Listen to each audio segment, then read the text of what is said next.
We call this Move Over Mickey, How Basil and Fievel Save Animation. Everybody knows who Basil and Fievel are? Yeah. If you don't, we'll get to that later.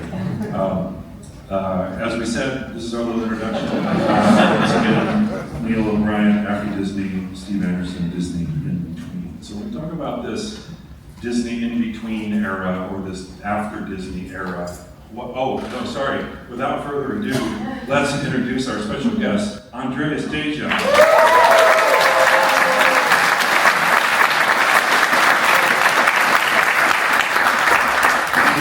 Pomeroy.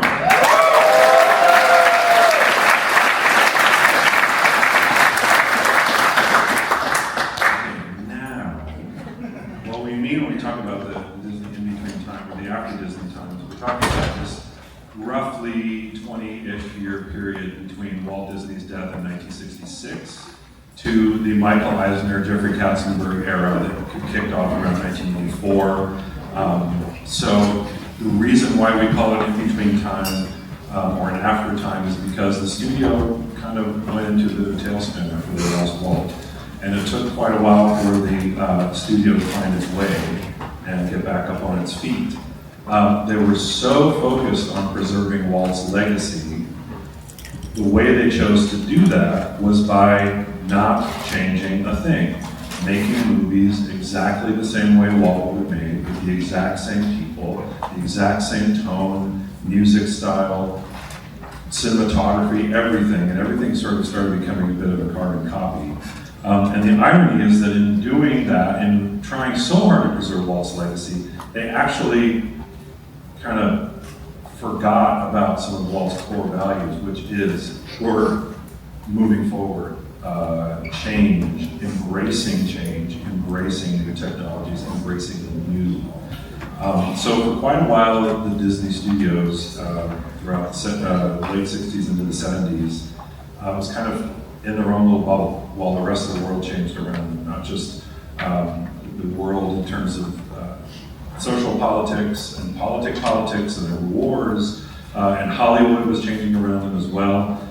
New young filmmakers like Steven Spielberg, George Lucas, Francis Ford Coppola, Scorsese, all those guys were coming in and making new movies, and Disney kind of stayed isolated for a while. Until eventually, the bubble did burst, and some changes were made. And one of the primary changes that was made was that they opened their doors, finally, to new talent. Let's bring in some young talent to start learning the craft of classic Disney hand-drawn animation so that we can preserve this legacy and keep it going so that it doesn't die with all of the older generations. And Neil. Yeah, and so one of the things that Disney did, especially after the success of the Aristocats, was to start a training program inside the studio to allow these new artists to come in and get trained in the ways of Disney. One of the people who promised really early on in that program was the person sitting next to me, John. So John, I did a slide up of you, Don, and Gary, who very early on emerged as very promising people who could lead the animation department in the years ahead. So tell us about what it was like joining Disney when you did, tell them when you joined Disney, and the feel at the studio at that point.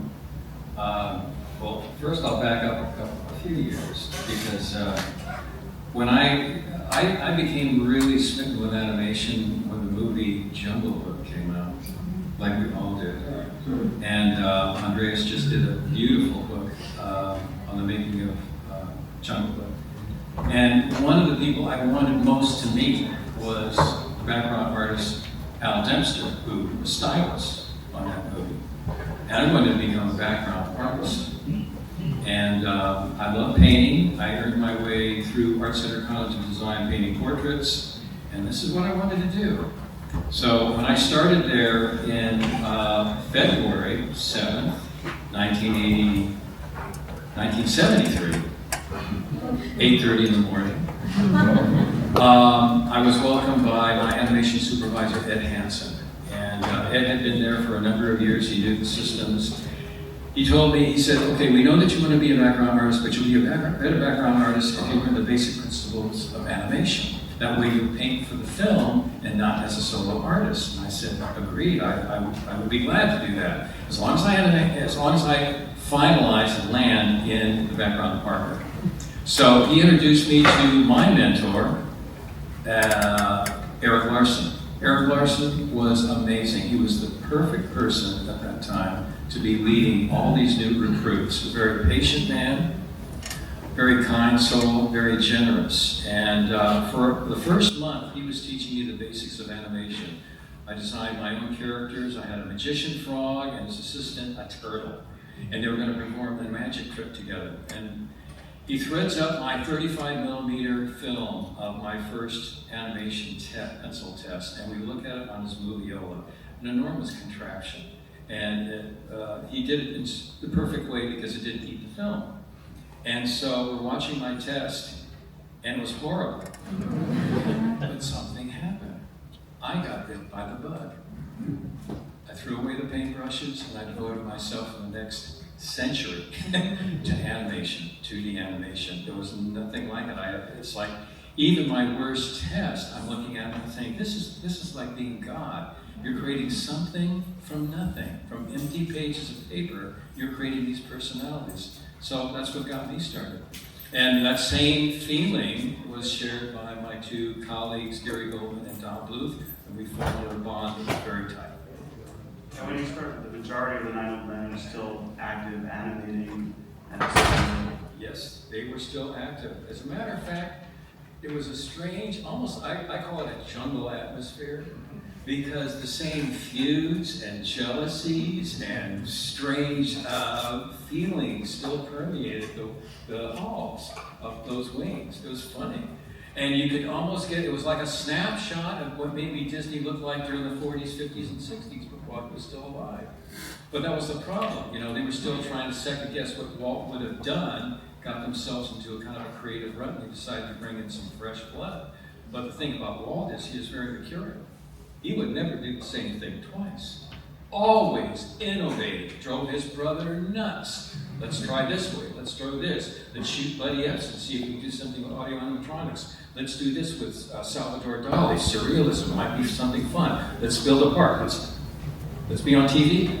I mean, he was enormously creative, you know. And that was the theme that was drawing us as new blood into the studio. And so, your first film was Winnie the Pooh and Tigger 2? Winnie the Pooh and Tigger 2, yeah. I did 3 months of testing. I did another co-animator colleague. We were up in the second floor, what we call the bullpen, right next to Eric's office. And a colleague of mine, Dick Sebastian, and I decided to take outtakes from Sir Hiss and Prince John from Robin Hood and animate our own scene. Thank you. Great film, yeah. Oh, me too. And we did a test together, about a 50-foot, very ambitious test with them talking and relating to each other. They saw that, and I guess they decided, hey, let's promote these guys and get them into animation capacity. And so they assigned me with Frank Thomas, Benign Old Man, one of the greatest animators. As far as every one of those animators had their strengths. Ward Kimball, Les Clark, Mark Gale, they all had their own specialty. Something about Frank, to me, was always, if Andreas did a special presentation of Milt Collins and Michelangelo of animation. To me, Frank Thomas would be the Laurence Olivier of animation, as far as the fine points of acting. But it was a curse. I didn't realize it until I started showing him my first pencil test. It's not working right. It's something wrong. I mean, he would just pick the heck out of me. I did a Tigger scene. They gave me a chunk at the end of Winnie the Pooh and Tigger 2, where Tigger is told he can't bounce anymore, and he's crushed. So he turns slowly around and walks away just as it starts to snow. This walk had to be used 3 or 4 times, and it had to be perfect by Frank Thomas standards. Oh my God. Yeah, ended up doing this walk at least 16, 18 times. And this is a lesson about perseverance and patience and collaboration, as Andreas knows very well. It's a collaborative process. And so as my supervising animator, I listened and soaked up everything I possibly could from this genius. And it worked. That when that scene comes on in the dark theater and I can hear the sniffing or the crying in the audience, all worth it. So, but